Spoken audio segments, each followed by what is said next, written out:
and sisters, we've all turned up the radio to hear Brother Jimmy Lakey, from coast to coast and shore to shore.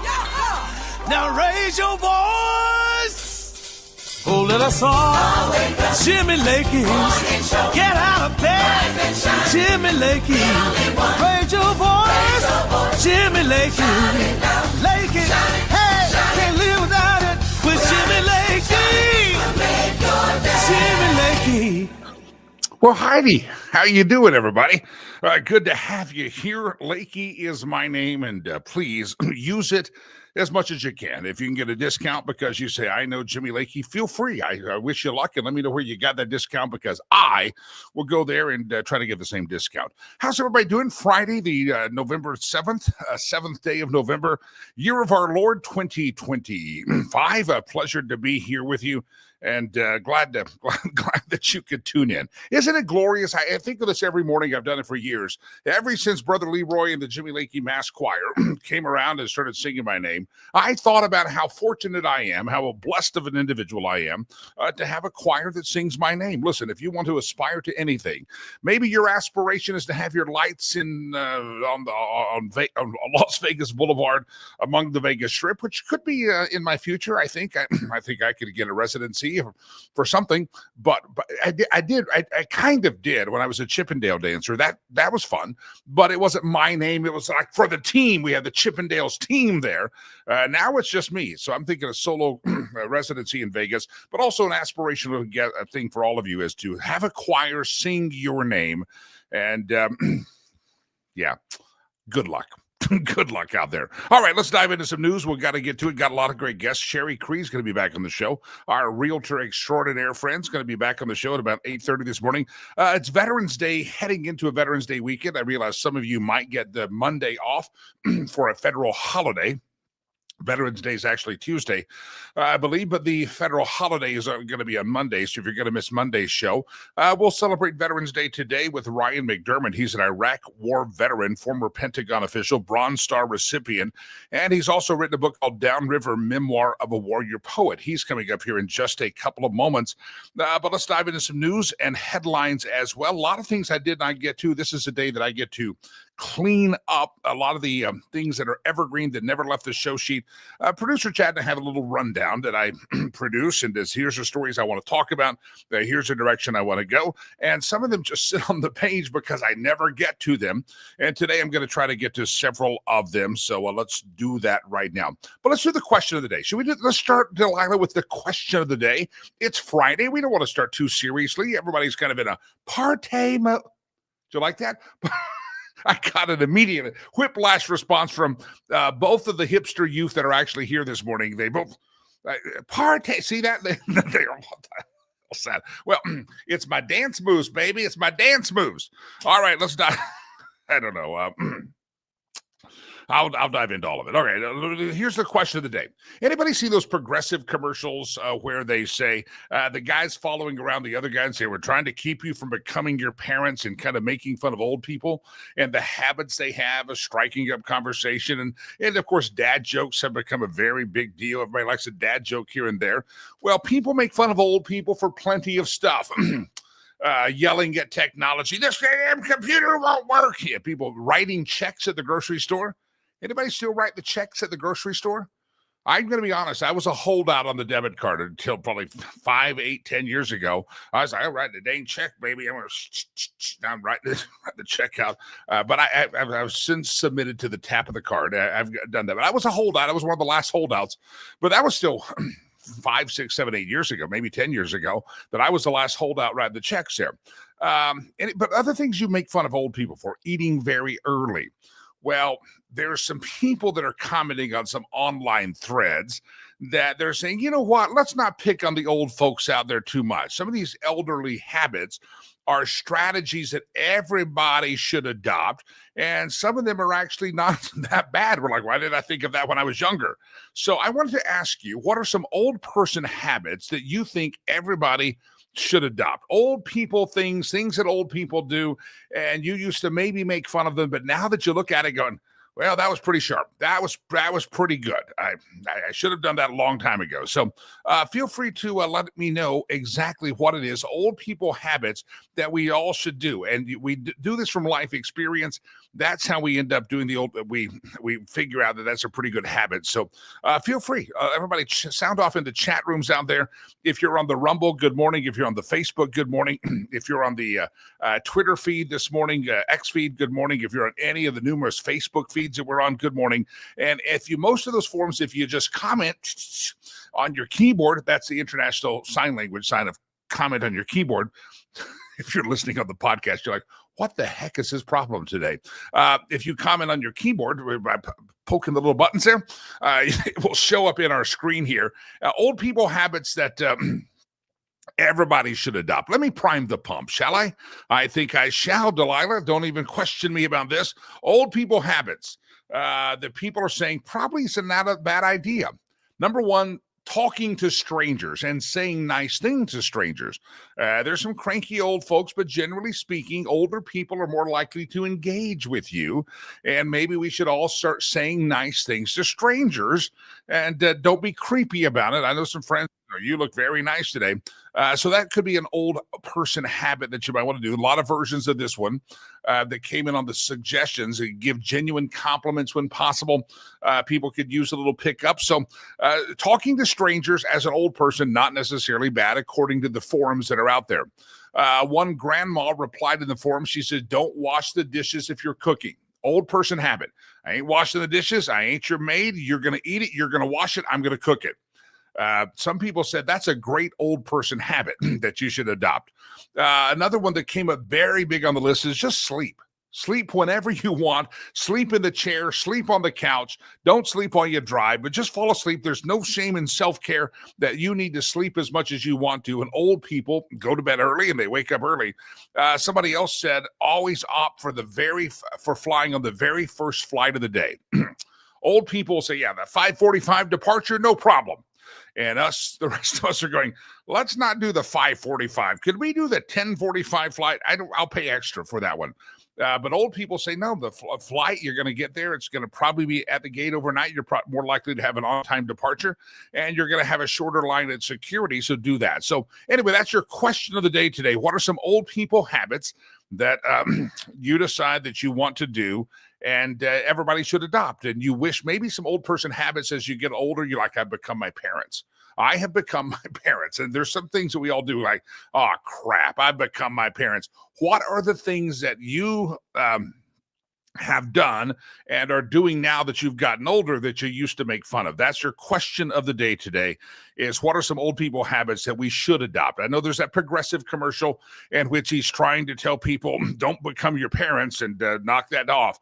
But there's some old people habits that are circulating on the internet that people say is a good thing. Roger says, daily constitution after a cup of coffee and a cigar. It keeps you healthy. That's good to know. That's very good to know. I wonder what part of that morning routine Roger is in right now. I just wonder, is he at the coffee? Is he doing the constitution? Or is he having the cigar? Or is he by chance doing all of them the same? Jim's at the same time right now.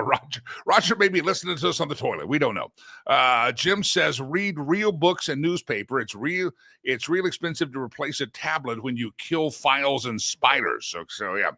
So do the real books, the newspapers. That's great. I was at a cigar shop recently, a little cigar lounge in the neighborhood. Went down there to have a little trusty cigar.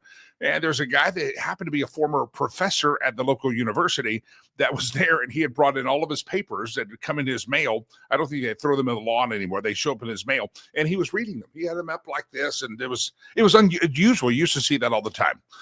Jeff says patience and after dinner pipe and unlimited butterscotch candy. Butterscotch, I have not gotten old enough that I like butterscotch candy. I just can't do it. I don't like it. I don't like it. Butterscotch candy, though. God, you're getting old there, Jeff, if you can have butterscotch candy. I don't like it. I'm not. You guys know this. I'm not a sweet thing. So old people habits we should all adopt, and probably you stumbled across them. You used to make fun of your parents or your grandparents for doing these, and now you're like, this ain't a bad gig. I should have done this a long time ago. All right, there's your question. Question of the day. That's what I want to hear. Marilyn says, respecting your rights, teaching children to do the right thing. That's a good thing, but my parents taught me that before they were old. But I get your point, Marilyn. I appreciate you jumping into the conversation for sure. All the platforms out there, as you can see, Marilyn's on Facebook, Jeff was on the YouTube, Jim was on the Facebook. Wherever you're posting at, we can see it, and we would love to get it on the screen. Old people habits that are perhaps something that you're like, I should have adopted this a long time ago. Feel free to jump in. That's what you want to do. Yeah, we'd love to hear from you. Let me get a couple of news stories. I want to go to my first guest of the morning, Mr. Ryan McDermott, author of a book called Downriver Memoir of a Warrior Poet. By the way, if you're new to the show, some of you are watching live on stream, some of you on Rumble, Facebook, all the social platforms. As soon as this show's done, it will upload into the ether, and it will be on all the podcast platforms. It'll be on Apple Podcasts. It'll be on the iHeart platform. It'll be on Spotify, Podbean, anywhere fine podcast or broadcast, they will be there, and we'd love for you to subscribe and like. And by the end of the day, by the weekend, by tomorrow morning, thousands of earballs will have heard and or seen this show, and we appreciate the support. So please like us, support us, and be a part of the program any way you can, including on the podcast platforms. All right, the big story is starting to affect maybe a lot of us. We've been asking, has the government shutdown affected any of you? The FAA announced yesterday that they're going to reduce flight capacity by 10% at 40 different airports. That means you might want to start checking your flights that you have today and tomorrow and into next week and see which ones are going to be cut. The FAA has mandated that all the major airports, 40 U.S. airports, are going to be reduced by 10% of flight traffic beginning today if the government shutdown has not ended, which it has not. Sean Duffy, our transportation secretary, says, quote, we're noticing that there's additional pressure that's building on the system. And he says, we want to relieve some of that pressure, as some of the air traffic controllers have said, I'm not coming to work, not out of protest, but I'm not coming to work because I've had to take a second job so that I can pay the bills. My cash flow is done, and I got to feed the family. So some of them are taking second jobs. Some of them may be just driving the Uber. Some of them may be working at the local convenience store. Some of them may have a side gig that they're going to dedicate their time to. But Sean Duffy, nobody's giving the details behind it. But with the government shutdown now in 38 days, air traffic controllers have gone 5 weeks without pay, and it's not being talked about as much as it possibly should be. Can you imagine? And again, I don't know who watches the lamestream industrial media anymore. The ABC, the NBC, the CBS, screw them all, CNN, etc. It's nothing that I would ever watch in the first place, but it's really interesting to see that well, if you are watching it, do you think the Democrats are getting the fair blame for this? I think they're just almost downplaying the government shutdown in a sense, as opposed to wall-to-wall coverage. But Sean Duffy says it's going to be deployed, that there's going to be a 10% reduction in 40 of the locations of airports, 40 of the busiest airports, and the FAA is going to force the shutdown in some airspaces and some locations if the shutdown continues next week. So they're going to continue to grow this if they need be. We're going to monitor this, says Sean Duffy, on a daily basis.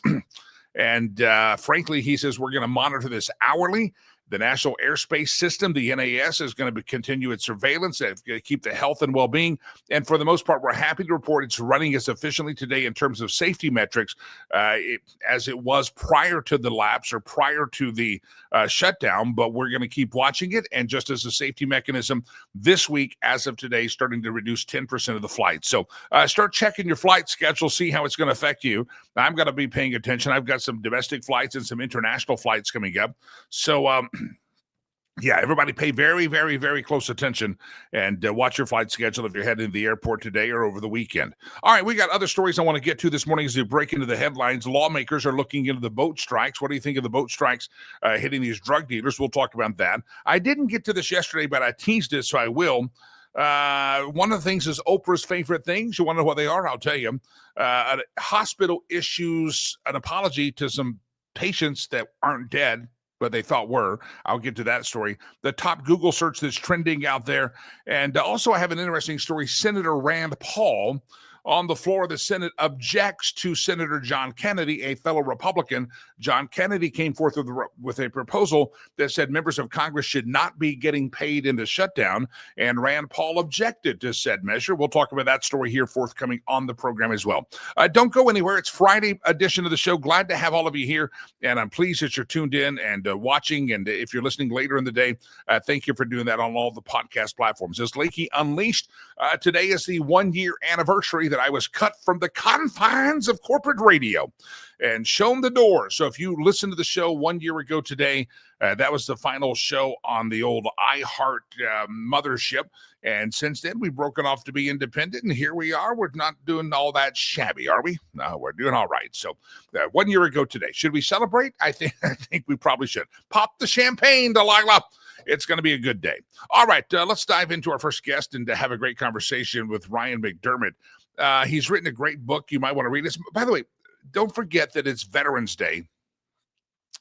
On the celebration will be on Monday. The actual day is Tuesday. And this is a weekend that you might want to kind of pause and reflect and think about all the people you know that have served their country. And if you get a chance, give them a call, give them a text and say, hey, thanks, man, for your service. I know maybe it's been 20 years ago, but I appreciate that you sacrificed some of the part of your life so that you could serve your country. And I think that's a very good habit to get into. And it's Veterans Day. We thank those that are still alive that sacrificed time, effort, talent, energy, sometimes their health and mental health. They sacrifice so much to serve our country. Ryan McDermott is an Iraq War veteran, former Pentagon official, Bronze Star recipient. He's the award-winning author of the critically acclaimed book Downriver, Memoir of a Warrior Poet, has received a lot of awards for it, and including the Gold Medal Award for the Military Writers Society of America. We welcome into the program and thank him for serving his country. It's Mr. Ryan McDermott here in the, I got to hit the right button. This keyboard doesn't work sometimes. Ryan, how are you, sir?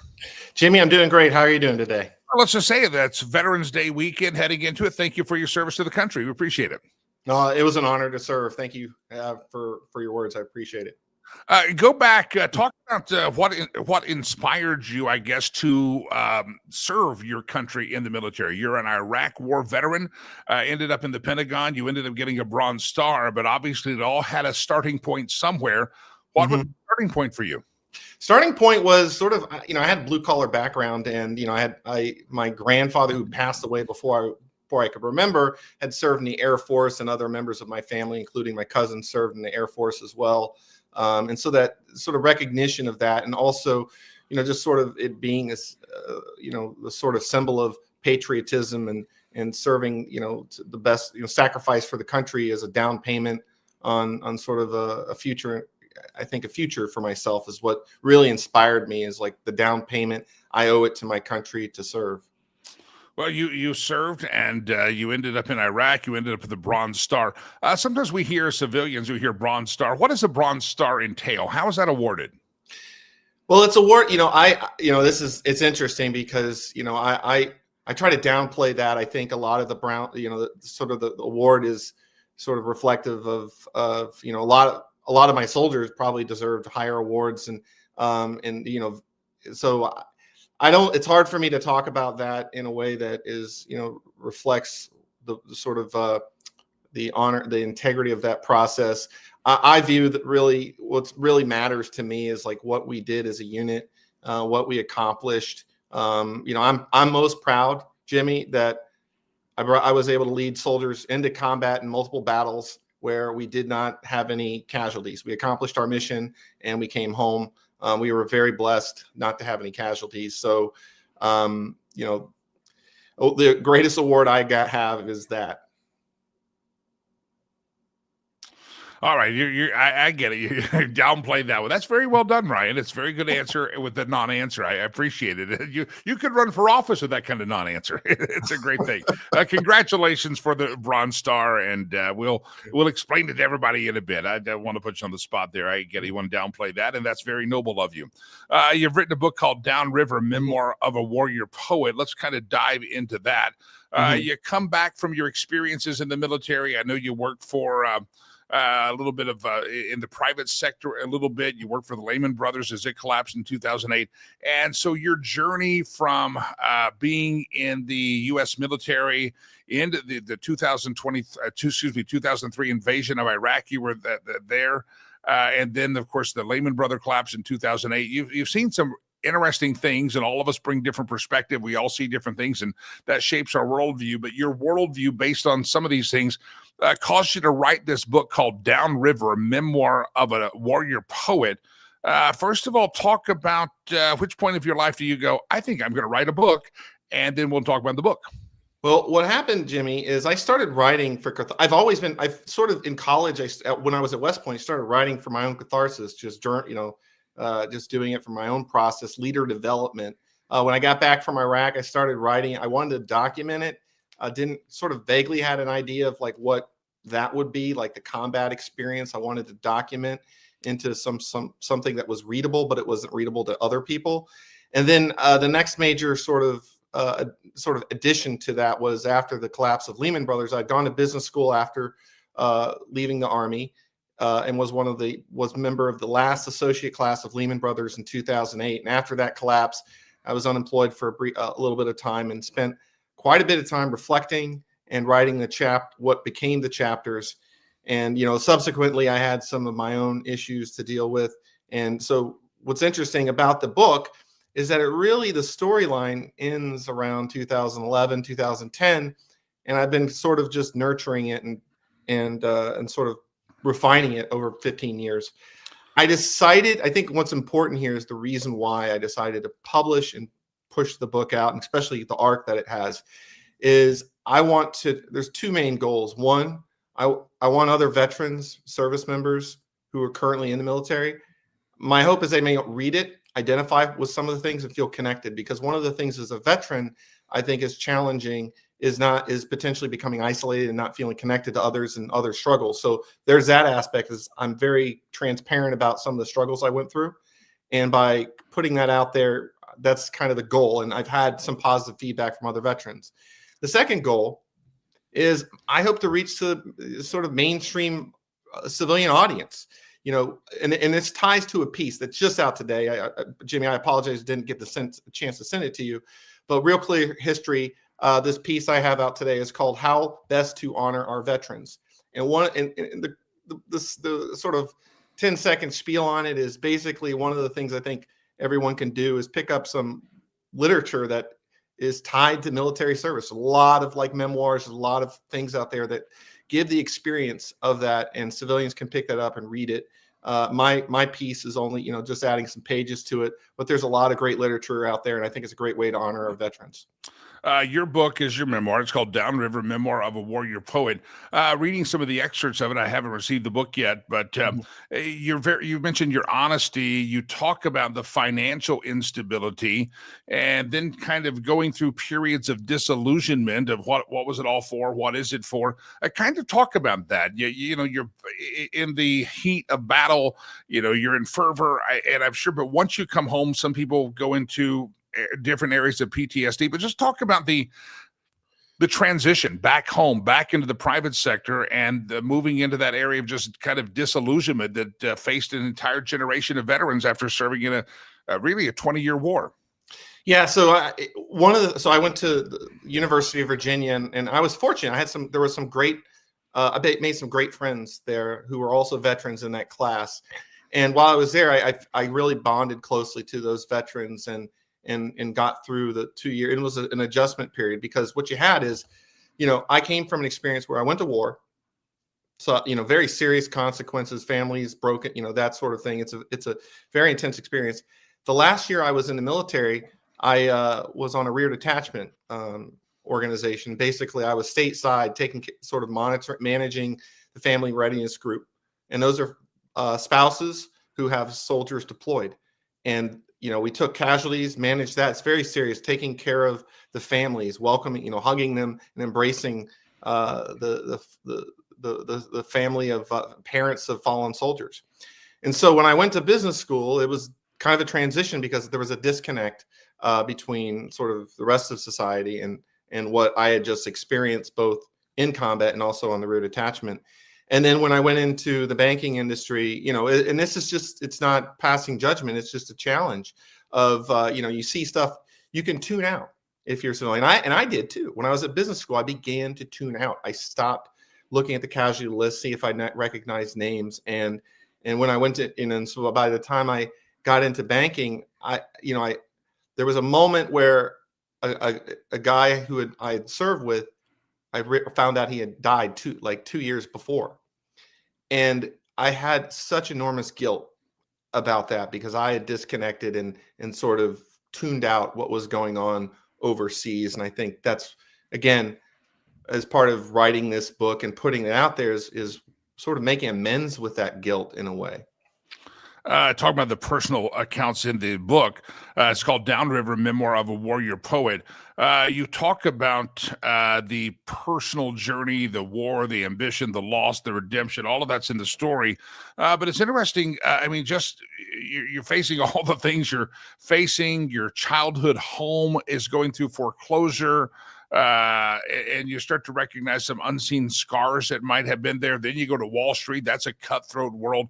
Kind of talk about all these things that start to coalesce around you. You start to kind of cut out, not check the obituaries or not check the list to see if anybody new had passed. But that still didn't take you out of the turmoil. You had a lot of other stuff going on.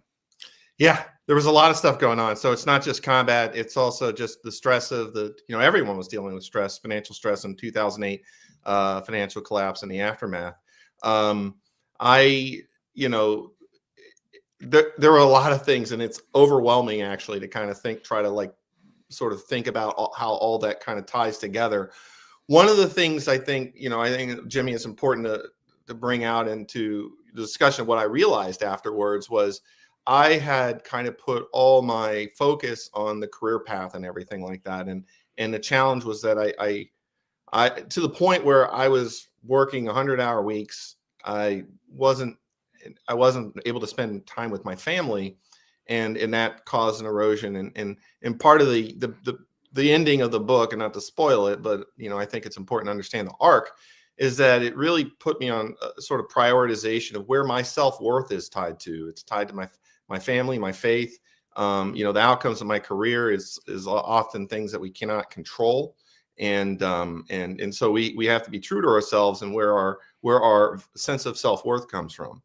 And, a big part of that, and the lesson at the, I get to at the end, is really focusing on, the next generation, my children, and that's why I wanted to wait until all my children were adults, had achieved adulthood before putting out a story, because it's sort of premature to put out a story about that before they had reached of age. There's a lot of people, whether you're civilian or the military, 2008 was a hectic time, but bringing in the Iraq War, combining all that, we can kind of picture the confusion, the disillusionment that maybe you or some people were going through. You hear stories that the old days was called shell-shocked, and people had the PTSD. Some people drowned it in the bottle. Some people, unfortunately, the rate of veteran suicide is way too high. You obviously found your way out of that fog and that disillusionment. What was it that led you out? Was it something inside of you that you just kind of woke up and said, "Okay, I'm good"? Was it external? Was it an inspirational sermon you heard? How did you get out of that kind of world that you were in? Well, I still deal with the symptoms. I think it's understanding different house stressors and different environmental and sort of behavioral patterns, right? So not drinking. I think drinking is very bad for my personal opinion, not a good thing if you suffer from these symptoms. Also just good routine, good sleep, and good diet and all that, and just a good routine of sort of maintaining it. I think a big thing is for me, maintaining connectivity with those I've served with. There was a gap between, weirdly because of social media, but there was a gap between, the time I left service and then really reconnecting with a lot of the soldiers I served with. Some of them continue, they're all retired pretty much, all the guys I served with. And so we've reconnected. And that has been a real source of strength for me. And then another thing is, and this is really what I'm on a mission to do, along with, I think, a lot of other people, is to help kind of get the message out about the experience itself to broader society. Because, World War, often is said, and the greatest generation fought a much more intense warfare. and the carnage is unprecedented. The entire society, American society, mobilized around that and was connected to it, and that's a difference.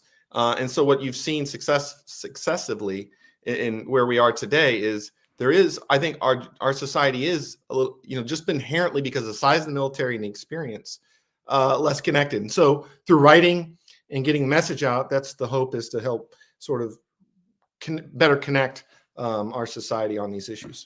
All right, the book is called Downriver, and it's a memoir of a warrior poet. People hear the phrase poet, and I'm thinking there's going to be some poetry in the book. Why don't you tell us about the content of the book? Obviously, it's a great read, especially in Amazon can get it to you quick, usually because of the Amazon delivery thing, but it's Veterans Day weekend, and it's also, November is also Military Family Appreciation Month, so you should be appreciating not just the veterans on Veterans Day, but entire families that make sacrifices because of their sons, daughters, moms, and dads that go off to serve. It's Military Families Appreciation Month. This could be a great book to read. Downriver, Memoir of a Warrior Poet. But unpack it. What's in there? Is it a book of poetry, sir? No, it's a bit of both. There's a lot of prose and narratives about like battles. So if you want to get sort of in the weeds of like a battle scene, you're going to hear that. They're a little, sort of the poetry is sort of interspersed. I'll give you an example. So I wrote, there was I learned, we crossed the bridge. One of the major battles we fought was for the bridge over the Euphrates River. And this was 2003. You have to cross the Euphrates to get to Baghdad. And in the aftermath, I came across a guy on the bridge an Iraqi soldier who had died and was on the bridge, and it left a very strong mark on me. And I wrote this small poem in the aftermath. There must be peace in death as the body lay still. The man has taken his last breath. His remains begin to chill. No more battles will be fought, yet I have many more. Though I wish to stop, I cannot. This vision etched on my spirit as I realized that the burden of victory meant more combat, more trauma, more weariness. And so if you're looking for a book that's kind of unique and it has a different, sort of, and it also has an uplifting message, I think, at the end, Jimmy. Downriver, Memoir of a Warrior Poet. Now that we're 20 years past the time that you were in there, more than 20 years. What is life like now? Those that you served with, how have they adjusted or not adjusted? Kind of what's life like? Obviously for you, you're on the other side writing a book. What about those that you served with? Well, it's great. That's a great question, Jimmy. I have, interestingly, one of my former commanders, and I had been, Colonel Scott Rudder, I had sort of invited him into sort of the supporting. He's been a great support for my book. He decided he's writing a book on their tour, like more focused on the combat. And what I'm seeing and I'm hoping is to see more of that sort of pride of what we did, years ago. And I think I think there's some positive things as we sort of, tell the stories of what we did, over the 20 years. And so I see some positive things. Yes, there are individual struggle. And I think that's where the community of veterans, as we pull together, we can do better by each other. I just used the phrase, it's been about 20 years since that 2003 year. But a lot of folks still dealing with stuff, even more current than that or even beyond that. What's the one kind of secret? I want people to get the book. You can see the website, downrivermemoir.com. That's on the screen there, downrivermemoir.com, Downriver, Memoir of a Warrior Poet. As we head to Veterans Day coming up this weekend and next week, and then you have Military Families Appreciation Month. What is it that maybe those who didn't serve or haven't gone through this stuff maybe don't understand? Does it mean a lot when I remember many times sitting in the front of a plane, giving up my seat to someone in uniform and going to the back of the plane? What are the gestures or what are the things that mean a lot that maybe people don't even know? Because sometimes we're like, am I just being trite by saying that? What are my surprises? Jimmy, I think you're bringing up a great question here, and I think it is appreciated. Sort of thinking. It can be, some people it can be uncomfortable to sort of thank you for your service, but I think it means a lot. I also think people don't understand how important military families are to our servicemen and women. Military families are an invaluable. Like without them, without their support, our military families, and to be frank, like the spouses, like showing appreciation to the spouse is incredibly important. I think that they're dealing with the aftermath. To give you, a friend of mine who has PTSD, his wife has had to really sort of focus on on that and traumatic brain injury. And she went through a lot in the aftermath and has been a great support. So I think the military families, making sure the spouses and military families get adequate recognition and appreciation, because they're a key part of the support. Yeah. Ryan McDermott, we appreciate your time. The book is called Downriver, Memoir of a Warrior Poet. Obviously, there's a website. I'm sure you're out there online as well. People can get the book, but if they want to follow along with more Ryan McDermott, where do they go? They can go there. They can go on Amazon. There's also a Facebook page as well. They can find it. It's easily searchable. Thank you. Looks like Scott over on the Rumble page just says book purchase. So they're tinging the register right now. Downriver, Memoir of a Warrior Poet. Ryan McDermott, again, thank you for your service. We appreciate you coming on the show and hope to have you back again in the future. It's heading into Veterans Day weekend, and it's National Military Families Appreciation Month. So please keep that in mind and do whatever you can to show your appreciation for those that have kept you and I free by serving our country. All right, good to have all of you here on the show, running a little bit behind schedule. Okay, we got started late with Ryan, kept him a little overtime. Waiting in the green room now, patiently as she is, Sherry Cree is going to join us here in just a moment. We'll get to all of that. Also, don't forget, I've got a couple of other stories I want to get to. Our question of the day, though, is what are some old people habits that we should adopt? There's that Progressive famous commercial that's out there that says, we're going to keep you from becoming your parents. And yet, maybe your parents actually had some pretty good habits that you used to make fun of, and now you're thinking, wow, I should have adopted this habit a long time ago. Before we go to Sherry Creek, let me give you some more that are coming in. If you're not going out for the rest of the night, you change into those pajamas, wherever country or the country you live in. Get comfortable. When you get home, if you're not going out, just go ahead and get uncomfortable. Some old people say, or some people say the best habit they did like their parents, get rid of the social media, get off the social media. It kills time. And it's boring, and it's poison in your head. And so some people on the forums that are out there talking about this say, you know what? Being disconnected from social media ain't all that bad. Granny ain't on Facebook, but neither am I, and it's not that bad. Somebody says, Werther's Original. You get hard candy. Now, somebody mentioned the butterscotch, so I guess this is kind of the same thing. You didn't get it before, but when you're middle-aged, taking meds for symptoms and your mouth goes dry, you got to have the hard candy, so go ahead and get the candy dish out there. Now, I never knew that's why old people kept candy in their purse. Their mouth gets dry from the medications, I guess. I didn't know, but yeah, go to hard candy. Hard candy is something that you should get a candy dish out at your house. All right, give me your thoughts. Old people habits that you should probably start doing today, and you're like, I waited too long in life. I used to make fun of grandma for doing this or mom, but now I'm like, yeah, that's a good idea. Let us know. Maybe it's stretchy jeans, like jeans that have an elastic waistband. I haven't gotten there yet, but sometimes I'm thinking that would be comfortable. I'm thinking, mom jeans, if you will. All right, give us your thoughts in all the chat rooms. We'll read some of these here in just a moment. All right, Sherry Cree is in the green room waiting patiently, and we appreciate her patience. She's been off a couple of weeks doing some travel, but realtor extraordinaire Sherry Cree comes onto the stage. Good morning, Sherry. Welcome back home. Thank you. Good morning. Sherry, I want to get to a different topic, but I know you have a special place in your heart for veterans. Your husband served. You are a military wife, so thank you for your service as well and putting up with all that stuff. But you also look out for veterans and military folks whenever in your real estate career you want to make the dream of home ownership or buying and selling a home reality. So talk about what you do for people that served in the military and or veterans of the military. Yes, and I have a special focus in serving real estate needs for seniors and caregiving families. And especially with seniors, it's part of their identity that they serve the country. And I recently toured senior living community, and each of their rooms, if you serve the military, they had the logo or plaque on each room, what branch they served. And there was also a wall of all the veteran residents picture from the time they served. So it was pretty heartwarming to those seniors take pride in the time they served the country.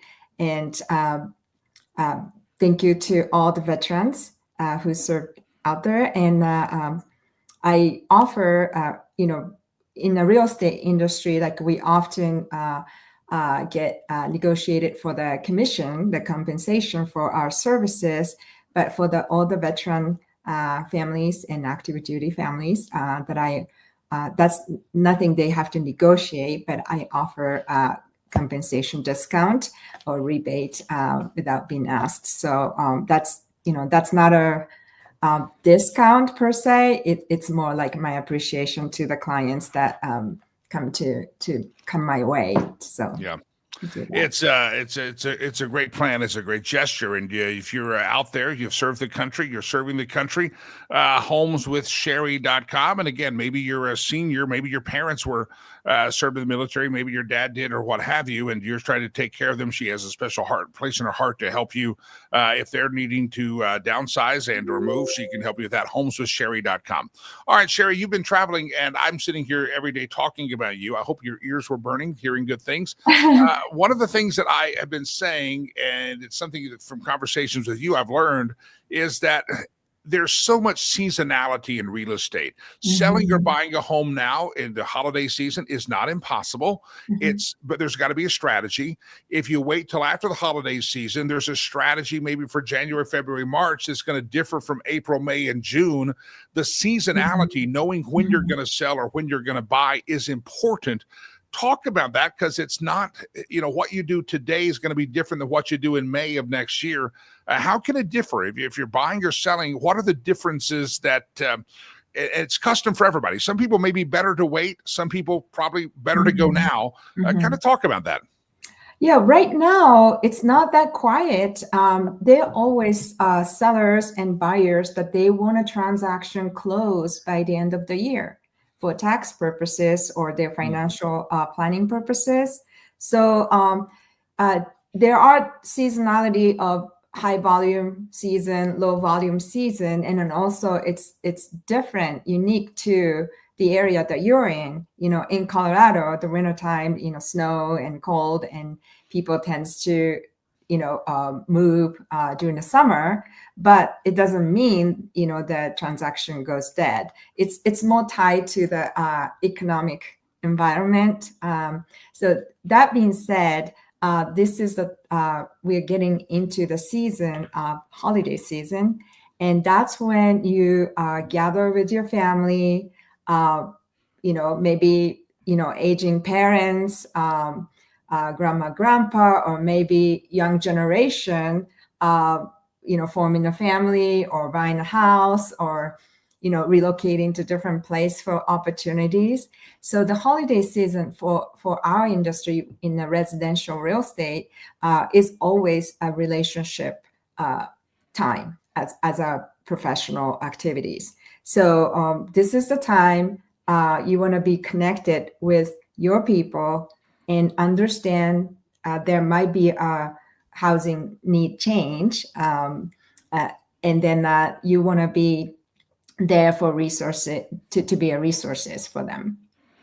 If now some folks, and I hadn't even thought of that perspective, if you're in the market and you're trying to get something closed by the end of the year for tax purposes or whatever, that means there could be some opportunities out there for buyers right now, because some people are like, I got a deadline. I got a hard clock here, December 31st. I got to be done with this thing. So that's something that everybody should keep in mind. Yeah, there are a lot of investor transactions that, you may not be aware of, but interesting fact is 20 to 25% of all transactions are always cash transactions.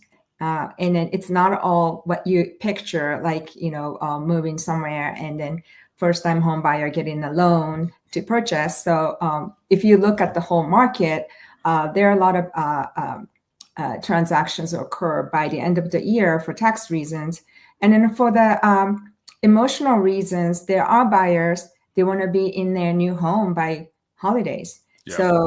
So right now it's still, first half of the November. So this is the time buyers are making an offer, put it on a contract, move, before the holidays. So yeah, some people automatically, I'll wait till next year, but you could probably get some good movement right now. Go to homeswithsherry.com, reach out to Sherry Cree. Yeah, and another thing that I want to point out is that, a lot of the corporate relocation, depending on the economy, there might be a not huge volume right now.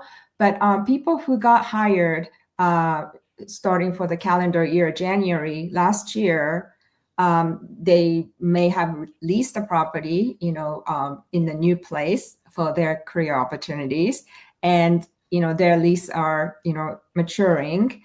So November, December is when those people are, let's say if they came to Colorado for their job and then, they rented a place, and then now it is the time that they're thinking, we want to stay here and we want to own a home. So there's a little bit of activity spike in starting second week of January, and then to own a home. Also, it is a great time still for buyers. So if you have a family get together for the holidays, and if you have a younger generation on the fence about homeownership, definitely, connect them to a trusted realtor. At least that they will learn about their path and where they are and what needs to happen leading to the homeownership. So it is a great time for first-time home buyers right now, because you can still negotiate a lot of interest rate buy down, and then negotiate a great price. So people have a misconception about the November, December. Nothing's happening out there. Actually, there's a lot of stuff happening. Another misconception people have, and then we'll wrap it up, is that the spring selling season is going to happen in April, May, June, because kids are out of school. And I've heard, and I know you've talked about this, I've heard this for many years. That's wrong. It's really once the holidays are done, maybe even get to the Super Bowl, something like that. But that's when things really trigger on. If you want to capitalize on that pent up energy to move, buy, relocate, you got to be ready and get ready by, let's say, February. I mean, that's what, don't wait till, you can, but maybe not wait till April, May, June. Well, there's a lot of preparation getting to a successful sale of the home.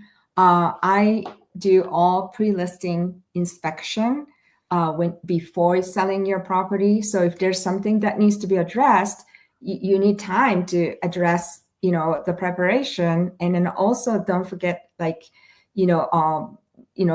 cosmetic update always increase the appeal of the home that leads to the successful sale. So don't wait till you're ready to put a house on the market and then call the realtor.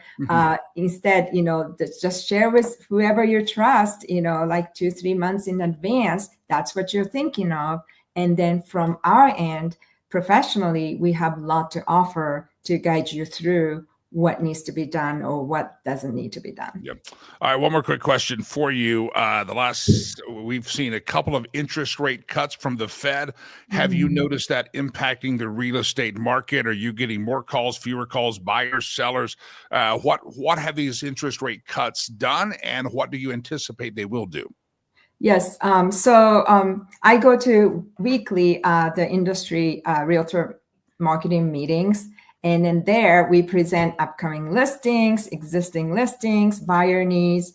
So in the hot sellers market, it was all about buyer needs. The bunch of realtors, like I have a buyer looking for this, buyer looking for that. Let me know if you have something coming up. Right. And then there were not enough listing presentation because everything hits the market, just disappears. And then now we have a lot of listing presentations or existing listing presentations. And then when we get to the buyer section, we kind of go that silent. So buyer needs. So, of course, the interest rate affects buyer to get off the fence. But don't forget, when the buyer demands increases, then supply and the demand. So the inventory is going to start being absorbed, and then there is going to be a competitive situation. So, it just in general, it's very simple, supply and demand. And then right now it's a buyer's market. So you can craft the contract. If you have a good buyer's agent, they know how to negotiate what's what's out there environment wise. So there's a lot of negotiation, and then on the seller side, I'm informing them that market dynamics, and it's not anything personal, like, they're taking advantage of us, lowballing us, or asking for that much concession. But my job is to make sure they see it not personally, but that's how the market dynamics is. All right, it's a buyer's market. You heard it here, but as more and more buyers go out there, start competing, it's going to become the seller's market. The prices go up. So if you're in the purchase to buy, I'd move post haste, quickly. So before all the competition gets out there. Homeswithsherry.com. If you're in that I-25 corridor, let's say if you're in the Denver area, up that I-25 corridor, Boulder, Broomfield, you get the idea. Wherever you're at, and if it's an area that Sherry thinks there's somebody else could serve you better, she has a free referral service as well. Homeswithsherry.com. Don't wait. Again, this is a process. You don't just say, let's put a sign in the yard. If you want top dollar for your home, it's going to be a strategy session with Sherry, and get it all set up just exactly like you wanted to. Sherry, I appreciate you. Welcome back. Homeswithsherry.com. Homeswithsherry.com. Homeswithsherry.com. And again, there's a lot of seasonality and nuance to it. So talk to Sherry. Homeswithsherry.com. All right, let's dive into a few more news stories here on the program before we wrap this thing up. Appreciate all of you tuning in. Again, thousands of earballs will hear this show by the end of the weekend, end of the day, as people listen on the podcast. It's going to happen here in just a minute. People watching it live, listening to it live, we appreciate it. We had a question of the day. What are some old people habits that you should probably pay attention to? And now that you're old, you're kind of going, I wish I would have done that a long time ago. By the way, Joshua's on the YouTube channel. Good morning. YouTube is one of our, hate to say it, one of our weakest platforms, because I think sometimes we've been cut off of YouTube because of the liberal policies they have. But Joshua says, good morning, Jimmy, from Loveland, Colorado. Good morning, Joshua. 1 year ago today, I was shown out of Loveland, Colorado by the iHeart Kingdom. I was calling producer Chad, hey, guess what? I got canned today. Got canned, shown the door, did the whole show, and then I saw him outside the hallway. I said, I know what's going to happen here. Anyway, that's 1 year ago today in Loveland, Colorado. I've been back to Loveland, I think, once since then. Nothing against Loveland. The reason I went back is I had last Thanksgiving, I believe it was Thanksgiving, I went to Joshua Alicia Lewis's home, and we had dinner together, and that was they were in the Loveland area. So I think that's the only time I've been back up there, which is sad because to get to Loveland, I got to drive past the Buc-ee's, and I haven't been to Buc-ee's in a year. Oh, that's sad, producer Chad. What are we thinking? Got to go up to Buc-ee's. All right, old people habits that you wish you were doing earlier in life and you should adopt now. The hard candy one is good. Roger jumps in on the Facebook, says, keep sharp knives in your kitchen. Now, don't be judgy. I've known all my friends say that my knives in my kitchen suck. And every time they say that, I stab them. And they don't say it again. I'm known for having, I guess, bad knives. They work for me. I mean, listen, I grew up half my life not being allowed sharp objects. Okay, so that's it. All right, good to have you here. We're just being told we are having streaming issues on Facebook. So if you're watching on Facebook, be careful out there, kids. Be very careful. We're having a few issues on the Facebook. Let me go a couple more stories. We got to wrap this thing up. We have a great guest today. The FAA has cut flight capacity by 10% at 40 different airports. So make sure you're checking the airlines as you're heading out the next day, the next 2 days, even the next week. It's going to get slower and slower at those airports as they're trying to make sure they don't overload the system, as many air traffic controllers have now gone without pay for 5 weeks, thanks to Chuck Schumer and Michael Bennet and John Hickenlooper and all the Democrat senators out there. And so a lot of air traffic controllers having to burn up some paid time off or non-paid time off and not go to work because they're having to get side jobs. And so it's taken an effect on the air traffic controllers. So be sure to check that. Interesting story I found that Senator Rand Paul objected not once but twice to Senator John Kennedy's proposal to stop congressional pay during the shutdown. Senator Rand Paul, Republican of Kentucky, objected twice to Senator John Kennedy's, Republican Louisiana, proposals that would have blocked members of Congress from receiving pay during the ongoing government shutdown. John Kennedy of Louisiana introduced his no shutdown paychecks to Politicians Act, calling for an immediate halt to congressional pay during the shutdown and elimination of back pay once government funding is restored. So you're going to keep it closed, you're not going to get paid, and you're not going to get your back pay. John Kennedy, a Republican for Louisiana, argued that his proposal is both simple and fair, emphasizing that federal employees like air traffic controllers, military service members, and staffers are already suffering without pay.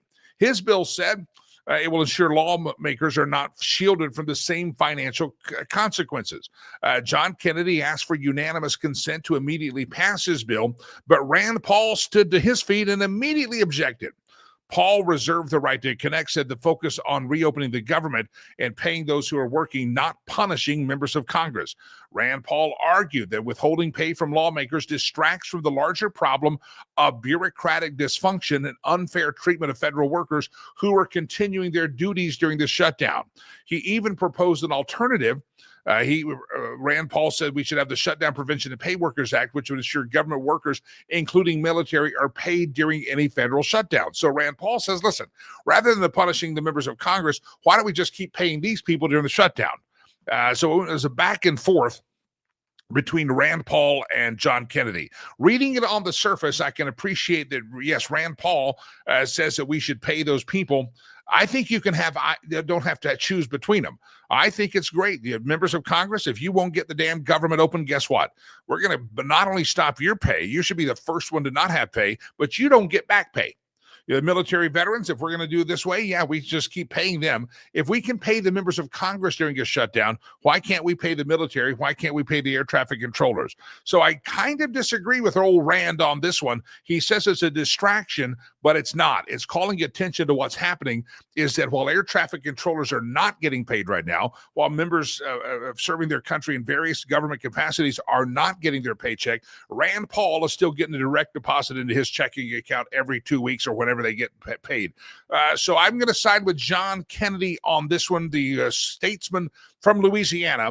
And I appreciate that Rand Paul wants to kind of split hairs and think it's not nuanced enough, but screw that nonsense. I'm in favor of John Kennedy saying, no, you're not going to get paid, Rand Paul. You're not going to get back pay, Rand Paul. And I know you didn't cause it, but old Chuck Schumer's not going to get back pay either. I'm all for the John Kennedy thing. And I think Rand Paul is actually in the wrong on this one. And he may think that he's explaining it away. It's changing the focus. No, the focus is you're getting paid and ain't nobody else getting paid. The focus is you're getting paid and air traffic controllers aren't. And it's not changing focus at all. It just says, hey, what's good for the goose is good for the gander. And I'm 100% in alignment with John Kennedy on this one. All right, a couple of fun stories heading into the weekend I want to get to. Number one, you want to know what Oprah's favorite things are? I know you do. Oprah dropped an annual favorite things holiday guide. If anybody cares what Oprah thinks, and as usual, it has too many things for her to actually have tried or even heard of herself. But still, she drops this list as if she's really tried them all. But her favorite things on the, I guess there's some affordable stuff and there's some not so affordable stuff. One of those is a $2,000 espresso machine. She says that's her favorite thing. Probably a paid endorsement. $700 indoor pizza oven. She's a big fan of that one. The most absurd item on Oprah's list is a $60 pair of anti-fog reading glasses that are supposed to be used in the shower. Have you ever thought you needed reading glasses in the shower? I mean, I don't think any of us need to read the directions on the shampoo bottle anymore. It's rinse and repeat, right? It's just, we know how to do it. But according to Oprah, it's one of her favorite things is a pair of anti-fog reading glasses to be used in the shower. Don't know why you need reading glasses in the shower, but evidently is one of Oprah's favorite things out there. So if you're looking for the Oprah list, it's out, her favorite things. Evidently, it's a big deal, like Hallmark movies and Christmas movies. It's also one of those things that Oprah has list out every year. So the Oprah list is out. A new report also says the average person has 2 different places in your home that you consider your spot. Your spot's like a place on the couch, a seat where all the chargers and the headphones are out, a chair next to the window that maybe have a little house plant next to it and you sit there with a cup of coffee. Maybe it's a place in the garage where you can watch an eye on the street, but average people say they have a spot that's their spot and don't screw with their spot. I've got a spot by the fire pit in the back. I've got a spot in the main living area. I've got a chair in my cigar room in the cigar palace. I've got a chair that's kind of my spot. Although 17% of people say they first staked their claim more than a decade ago. On average, people say that their spot, they've had it for at least 4 years. Speaking of old people, we have a spot. 52% that said they consider their spot to be sacred or reserved for a specific person. 54% would take offense to someone else taking their spot. I remember my grandparents. They had recliners facing the television. Both of them had chairs. I think both of them were recliners. And if you were a kid, you went to Grandma and Grandpa's house. If you sat in one of the recliners, it was fine until Grandma and Grandpa entered the room, and you had to get up because that was their spot. Specifically, their spot. It was always their spot. You got a spot? I got a spot. I'm sitting in one of my spots. I've got a spot, a certain chair in my cigar room that I prefer, although sometimes I'll switch it up and get a little crazy. Where's your spot? Big a spot I have in my master bedroom. I don't think we can call master bedroom anymore. We're supposed to call primary, but screw it. I call it master bedroom because I'm the master of my household. I have a seating area. I have a seating area, table, chairs, and just kind of, and I never sit in it. It's not my spot. I just never sit. As a matter of fact, I don't think I've sat in the big fluffy chair that's in my master room. I don't think I've sat in that thing in a year. I never sit. And I put the seating area in there thinking, this would be nice. I've got a television across the room. I can read books here. It's a beautiful window, bright natural light. And I never sit in that spot. I created a spot that I don't sit in. That's weird, isn't it? Maybe I have problems. All right, what else do I have to get to? Let me read one more kind of fun story heading into the weekend. Old people have spots. See, that's something that I think is one of the carries into the topic of the day, is that everybody's got a spot, and once you get a spot, it's a good thing. I never realized, like my grandparents were like, well, why do the old people have to have the recliners? Well, I have a spot now, and I'm like, oh. No, I've never asked. People go to the cigar room, they switch. I offer them the chair. But I always have my chair, and I have my drink and a cigar right there next to it. I know, sit there if you want. I'll move my drink. I get the point across. No, if somebody else will sit in my chair, that's okay. Here's an interesting story. 2 more interesting stories that I've been teasing and I want to get to. Maine is sorry for telling you you're dead. America probably doesn't have the worst healthcare system in the world, but sometimes we have idiots running it. A large healthcare system in the state of Maine is apologizing after sending out letters to 531 patients in the hospitals telling them that they were dead.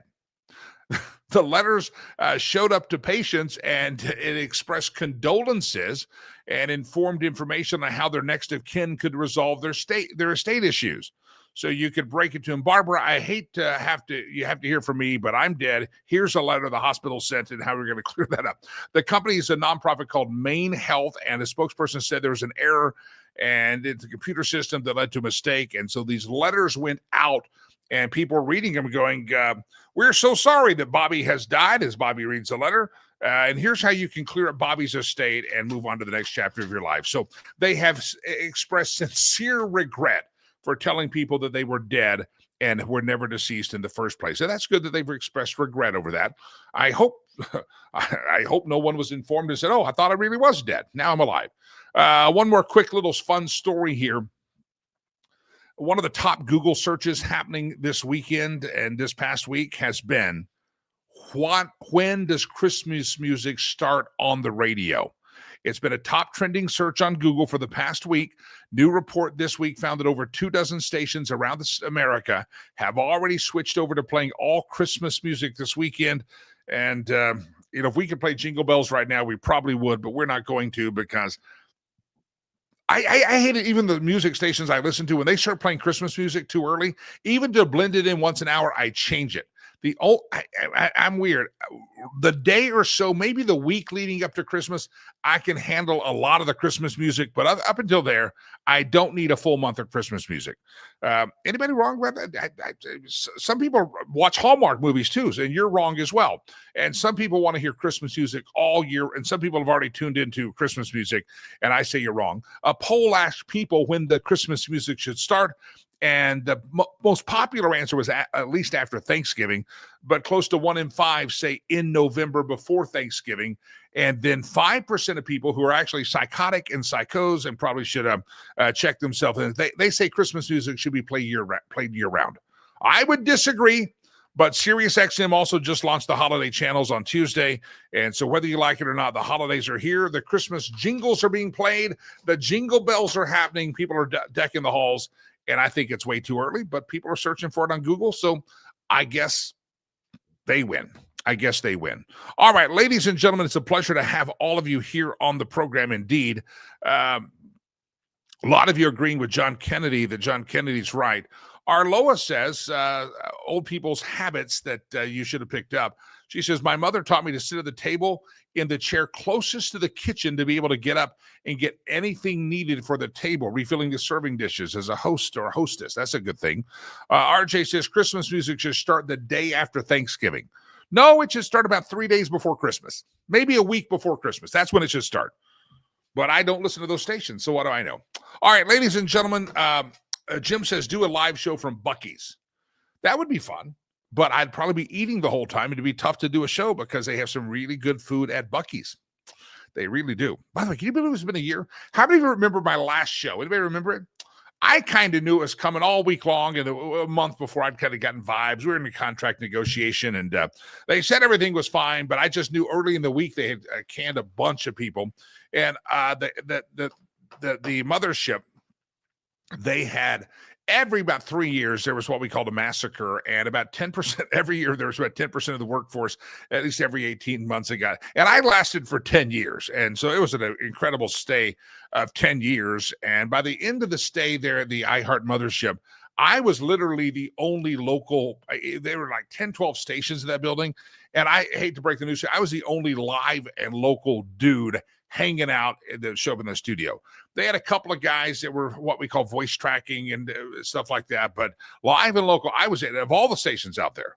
And so, I knew they couldn't keep alive. I knew there was no commitment to local and or live talk in most markets. And so that's why a lot of it's syndication. That's why a lot of your talk radio is syndication. And there's very few, far between actual genuine live local host. They don't do it. Jim says, I remember listening to your last show on KCOL and then how no one would answer the phones after that. There's no one in the building. There was no one in the building. The studio lines were dead. There was no live reception. There was no office. They had cut things back so bad when I got there. It was a large 2-story building, and you walked in, there was a proper receptionist, and there were sales assistants, and it was a proper office. By the time I left, they had only moved to the upstairs of the building. You'd ring a doorbell, or if you didn't have a pass to get in, your key cards to get in. If you were a guest or bringing a delivery or had a meeting, you'd ring a doorbell, and someone who wasn't busy, usually one of the salespeople, would get up and trek down a hallway and open the door. They'd be the receptionist. No, there was nobody to answer the phone. Yeah, the downstairs of that's now a car dealership, and that is, but the upstairs is still there. Yeah, no, it was. There's a lot of smoke and mirrors. Like, for instance, on most of your local radio, when you hear the traffic person, that traffic person is probably looking at it on a computer, maybe from Phoenix or Ohio. A local radio has become a joke. Corporations have taken it over, and it's all about just pay. They overpaid for stations 20 years ago, and it's all about corporates. It's smoke and mirrors out there is what I'm telling you. Ask me a question, I'll be glad to tell you. But no, there was nobody answered the phone. There's barely anybody. I had a holdout a couple of years ago on the iHeart that they wanted me to do the show with no producer. So they wanted me to sit in a studio and punch my own buttons and do my own thing. And we were in a contract negotiation, and I went about 5 months without a contract because I said I will not sign another contract until we have an actual producer. That's a whole different story. So anyway, it's a lot of smoke and mirrors, and we never let that play out on the radio, but it's a lot of smoke and mirrors. And that's why most stations, you may have one local host remaining in some of the major markets, maybe 2 in New York or something. But for the most part, you get people like Clay Travis, Buck Sexton, and they can stick that product on 150, 200, 300, 400 stations and call it good, as opposed to having to have somebody local in the community. There was no one in the community. When I started in talk radio, you had local news, even the local news. All the time that I was on that station, give you another secret. All the time, there's a local news. They had the Fox News feed, and then you had the local news feed, right? That was being produced out of Denver. And it was the same news feed that fed all of the stations in that building. And it also that same exact news read. So the newsreader would read it in Denver, finding stories that they thought were appropriate, and they would feed it via technology up into the computers in northern Colorado, and they would feed it also down south into the Colorado Springs market. And it was one person or one newscast that basically ran up and down the I-25 corridor. And here's how unlocal they were. Of all the years, and I might have missed something, I didn't always listen. Sometimes I was out in the hallway when a newscast happened, or it was a lot of times I did the show from my own studio, so I wasn't even there. But when I would tune into the local news, not one time in 10 years, I'm not lying, that I ever hear, that was technically the Fort Collins Loveland market, right? Not one time did I ever hear the local news person say, Fort Collins City Council said, or Fort Collins, I never heard that. Now, I would hear occasionally something, Colorado Springs City Council last night voted on this, and you're like, why the hell are you running that on northern Colorado radio stations when that's a southern Colorado story? It's because they're cheap and they're lazy and they cut freaking corners, and so they would just run, if Colorado Springs was more top of mind, and so they'd put Colorado Springs news and Denver news and plug it into the northern Colorado station. It was smoke and mirrors, my friends, smoke and mirrors. And never once did I hear, they were trying to do a fire pit ban locally in one of the northern enclaves, and we were talking about, had a lot of fun talking about it, and never once people showed up at City Hall, if I remember. Yeah, they didn't do that. All right, a final run at the question of the day. What are some old people's habits that you probably should have picked up long ago? Respect for your elders and picnics. Have picnics. People just don't have many picnics anymore, do they? They sure don't. Yeah. All right. Ladies and gentlemen, Jimmy is my name. Pleasure to have you here on the show.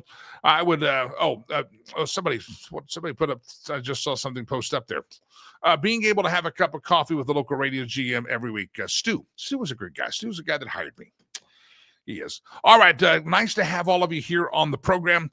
Let's do the meme roulette. Stolen meme section of the show. And here's what we do. Are you ready for it? Round and round the globe we go. Where we steal the memes from, no one knows. This came in from Linda. Linda's one of our listeners. She sent this one. I'm not even going to read it. You can read it yourself. But there's a Statue of Liberty smoking a cigarette going, I can't believe. Yeah, you can read it yourself. Thank you, Linda. info@jimmylakey.com if you'd like to send in your meme. Round and round the globe we go. Where we steal the memes from, no one knows. Unpaid air traffic controller now just deliberately sending all planes to Duluth, Minnesota. That's maybe not a bad idea. Send them up there. Round and round the globe, except the one I'm on. Round and round the globe we go. Where we steal the memes from, no one knows. Let's see, we're stuck. Oh, there we go. There it is. I squint at the sun because it's bright. I squint at woke leftists because you're not. Delilah, I squint at you a lot, don't I? I sure do. Round and round the globe we go. Where we steal the memes from, no one knows. Nancy Pelosi prepares for a sad future of outsider trading. She's announced her retirement. Yeah, somebody's going to funnel her some deals out there. Well, she's getting old, too, so maybe the trading days are limited. Round and round the globe we go. Where we steal the memes from, no one knows.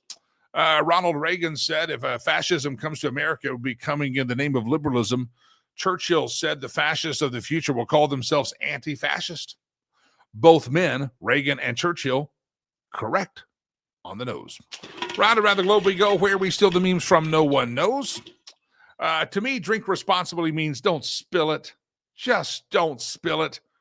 Who has a margarita by a campfire? What's wrong with him? That's just not right. Round and round the globe we go. Where we steal the memes from, no one knows. Yeah, we got to China. China said no more memes for us. So, ladies and gentlemen, that'll wrap up today's show. All right, next week, going to be a big week. Going to have a couple of kind of random days. Producer Chad, myself doing some travel, but we'll be up Monday morning and going to start talking about my upcoming journey to Rwanda. Would love to talk to you more about that. I'll tell some Africa stories.